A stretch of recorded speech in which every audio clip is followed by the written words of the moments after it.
ఎట్టకేలకు 5 సంవత్సరాల తర్వాత కోడికత్తి శ్రీను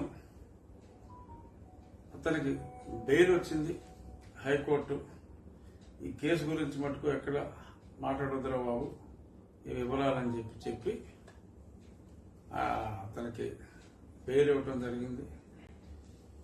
అన్యాయం ఇన్ని రోజులు, కనీసం హత్యా ప్రయత్నం కూడా కాదు, హత్యా ప్రయత్నం చేసిన పాత్రధారిగా జగన్నాటకంలో ఒక చిన్న క్యారెక్టర్ వేసినందుకు, మరి ఆ క్యారెక్టర్ వేసినందుకే ఇన్ని సంవత్సరాలు జైల్లో పెడతామన్నది అత్యంత దారుణం. మరి ఇప్పుడు ఈ ప్రాసెస్ లో ఆయన డిగ్రీ కూడా కంప్లీట్ చేసుకున్నాడు ఆ జైల్లో. కోడికత్తి శ్రీను, అతని పేరే కోడికత్తి శ్రీను అయిపోయింది. యాక్చువల్గా కోడికత్తి జగన్ అని పిలవాల్సింది, ఇతనేమో ముఖ్యమంత్రి అయిపోయాడు, అతనేమో కోడికత్తి శ్రీనుగా మిగిలిపోయాడు. ఏదేమైనా ఇన్ని సంవత్సరాల తర్వాత మరి అతనికి బెయిల్ రావటం అనేది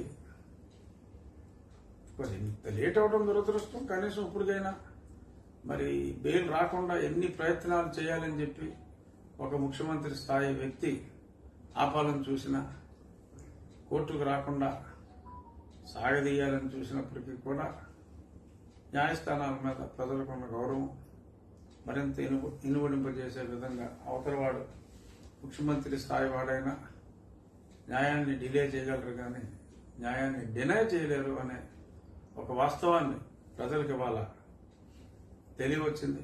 ఈరోజు ఉదయం మరో పక్క ఢిల్లీలో కూడా మరి ఎస్సీ ఎస్టీ మైనారిటీ సంఘానికి సంబంధించిన నాయకులందరూ కూడా అక్కడ ఆంధ్రభవన్లో వారి తీవ్ర నిరసన వ్యక్తం చేస్తున్నారు.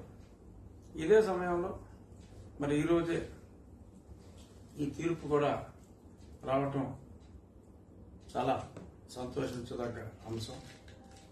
మరి కొన్ని బటర్ఫ్లై ఎఫెక్ట్ లాగా అన్ని అలా ఒకేసారి జరుగుతూ ఉంటాయి. మరి ఇది యాదృచ్ఛికమనే అనుకోవాలా, లేక మరింకేమైనా